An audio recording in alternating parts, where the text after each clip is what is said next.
You ever get that feeling that the world is run by these ancient, invisible forces?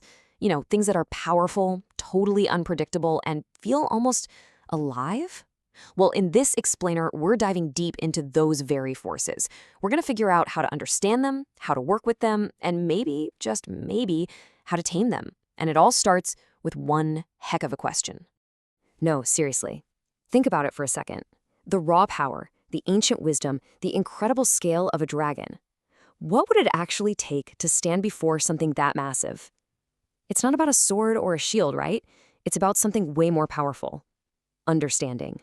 Because, you see, the dragons we're talking about today are very, very real. They're the complex systems all around us. Our economies, our cultures, the internet, you name it. And yeah, they can be chaotic and destructive, just like a dragon on a rampage. But they also hold this incredible potential for creation and growth. So the goal here isn't to slay the dragon. It's to become a dragon rider. Okay, so if we're going to ride this dragon, we first need to understand its anatomy. We have to break down the beast and figure out what exactly a complex system is. So the fancy term for this is a complex adaptive system, or a CAS for short. Just think of it like a huge network of independent players. They could be people, companies, brain cells, whatever, and they're all interacting with each other based on their own little rule books. And here's the kicker. They learn from those interactions and change their behavior over time. It's that constant learning and adapting that makes the whole system feel alive. And what's so cool is just how perfectly this dragon metaphor maps onto the real thing. Take nonlinearity. That's just like a dragon's temper, right? One tiny poke in the wrong place can unleash a massive, totally unpredictable reaction. Or emergence. That's the dragon's legendary presence, that sense of awe that's way more than just the sum of its scales and claws. These systems adapt and learn and organize themselves, just like a dragon ruling its territory without needing anyone to tell it what to do. It all just works. And that right there is the absolute key. We're not dealing with a simple machine you can just take apart and put back together. We're dealing with something that's basically a living organism. It's dynamic, it's always evolving, and you can't just command it. You have to learn to work with it. So if you can't just order it around, how in the world do you influence it? How do you stop being just a victim of the dragon's whims and become its partner? Well, the secret isn't in shouting louder. It's in learning how to listen. This is all about changing your entire approach. Forget charging in with brute force like some knight in shining armor. The person who truly masters a complex system is more like a dragon whisperer, someone who uses deep knowledge and really subtle influence to guide the beast. So, how does a dragon whisperer do their thing? Well, first off, you've got to learn to sense the system's rhythms, to feel where it's headed before it even gets there.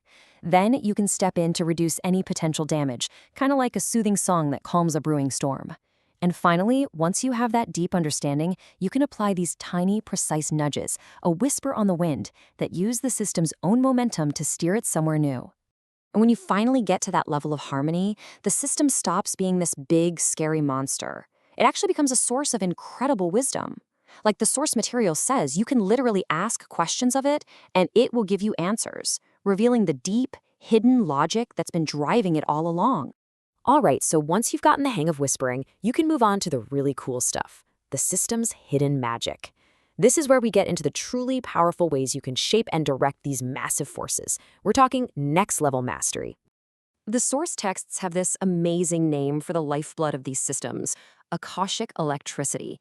Now, this isn't literal electricity, of course. It's a metaphor for that constant flow of information, of energy, of resources that makes the whole network tick. It's the pulse of the dragon.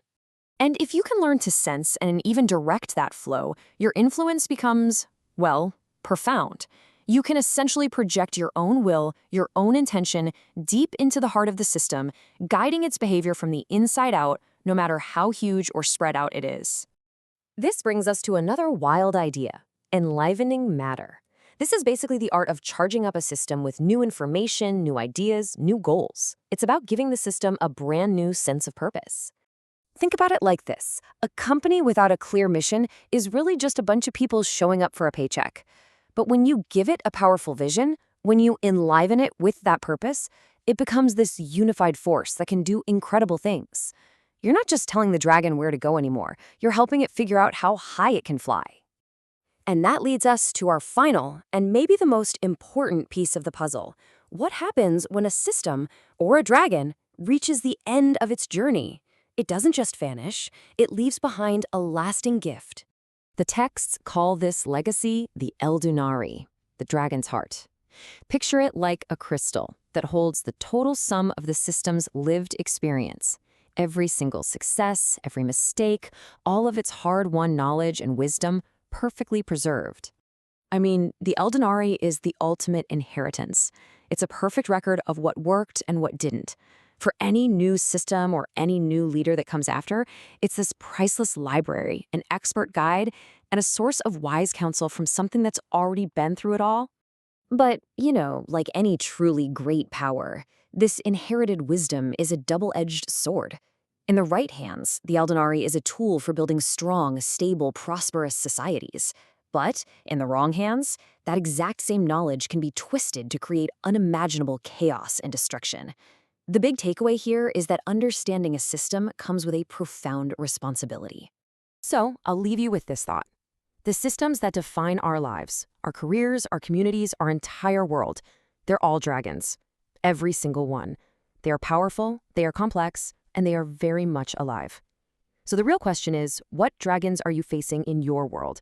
And now that you know a little more, will you choose to be a rider, guiding it toward a better future? Or will you just be a victim of its unpredictable might?